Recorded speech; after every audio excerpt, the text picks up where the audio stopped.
Quran says you are busy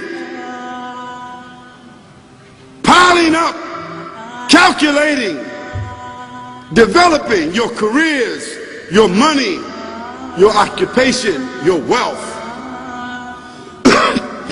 until you visit the graves. Think about it. When was the last time that you went to a funeral? Was it your mother? Was it your father? Was it your grandfather? Was it your uncle? Was it your cousin? Was it your friend? Was it your wife? Was it your husband?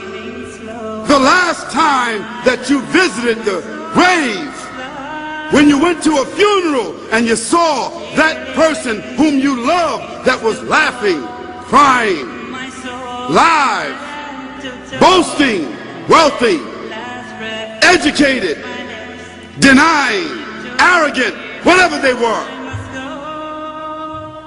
What was the demeanor of the people when you walked in that funeral home? When that person was stretched out in their last suit? What was the demeanor? Were the people cracking jokes?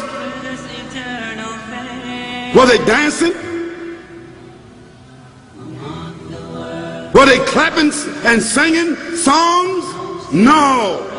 Silence. Melancholy. Trauma. Why? Because every person that walked in that room, seeing that person stretched out, the first thing they thought about was not the person. The first thing they thought about was that one day this will be me. So Allah said, Alhaakumut takathur. All of us, all of you are engaged in running your mouths, doing your business, multiplying, buying houses, cars, business, whatever you're doing. And when you're told about God, religion, life, morality, you're saying, look, I ain't got no time for that. I ain't got no time for that. I don't want to hear that. I don't even believe in God. Matter of fact, I don't even know if I'm going to die, and if I do, maybe I'm coming back again. As a matter of fact, science is so sophisticated that I think really that they're on the verge of being able to solve the whole thing of death soon.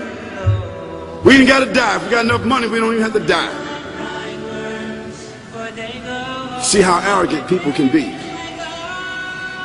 until they visit the funeral house. And then after you go to the funeral house, if you got the guts, if you're able to do so, you go to the grave. And now this is another scenario. And you say to yourself, is that it?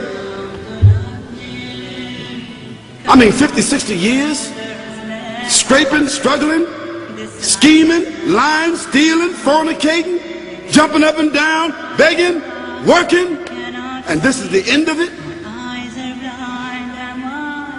I mean, is this what's going to happen to me?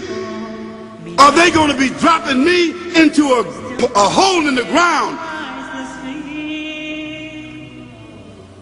A hole in the ground, the same hole that a cat digs after it defecates.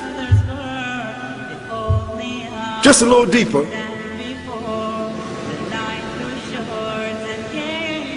But for the same reason. The cat digs a hole because the cat has dignity.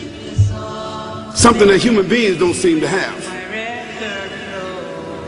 Instinctively, the cat digs a little hole, covers it up. Humans have got to be taught to do that.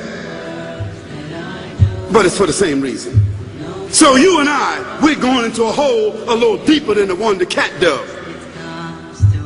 And all the people that's crying, pulling out their hair, screaming, almost acting like they're falling in the thing with you. They want to just jump in there with you. Not really though, you know, it's all an act. Because ain't nobody really going to jump in there and stay in there. They don't love you that much.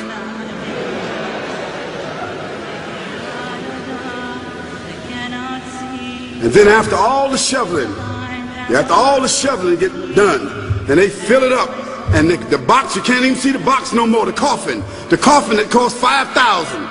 I don't know what did they burn somebody a $5,000 coffin for? I mean, if I was a funeral director, after they left, I would dig them back up and put them in another box and take that box back.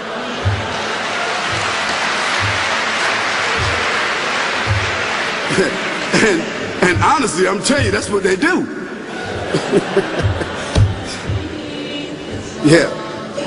So after all the money and all the drama, and they dig that hole and put you in there and cover you up, and everybody goes back to the place, go back to mama's house or daddy's house or whoever's house, and you know, we cook some chicken or whatever it is, and we do a little dancing and drink some scotch and forget all about that person, and then we want the lawyer to come now and talk about, you know, divvying up the spoils. So if that woman who died had a husband, somebody else is gonna marry him, you know that. And that man who died, you know, that woman, in about 6 months or a year of grieving or whatever it is, she gonna come to understand that she needs somebody else to be with, so she gonna marry somebody. So that means if his suits are still in the closet and he can fit them, who gonna wear them? So it really means that after all this time, and the people walk away from that grave, it's over. What about that person in the grave? What's happening? Because you know and I know that death is almost like sleeping. Death is like sleeping. Your body is gone. Your body is dead. Your spirit is gone. But your consciousness is there. Yes, brothers and sisters, you and I are going to know when the people put us in that box and put us in the grave. We are going to know. Your spirit is gone. You can't shout. You can't call out. You can't say, don't leave me here. But you're going to be hearing and you're going to be seeing, because that's a different kind of consciousness. But you can't move. And in that grave, this is when the real trauma is going to begin. Because there's a reason for humans to go inside the grave. If the Creator wanted to, He could have caused us to live and then disappear into the atmosphere. But He didn't. He caused us to go into another womb called the tomb. You started out in the womb of your mother, and you wind up in the womb of the earth called the tomb. From the womb to the tomb. This is the whole trip. And this is what you have to think about. That grave is going to be a place of drama and trauma. A place where you're going to be questioned before you're resurrected. What happens in the winter? All the leaves fall off the trees and the earth goes dead. And what happens in the springtime? The water comes, generates the earth again, germinates all over again, new grass, new leaves, new flowers, new fruits. So Allah says, and a sign for them is the dead earth. After that, we give it life. And then you eat the fruits from that. So Allah says, the one who gave you life in the beginning, is He not able to give you life all over again in order to judge you? Yes, certainly. You may want to deny it because you don't want to be judged.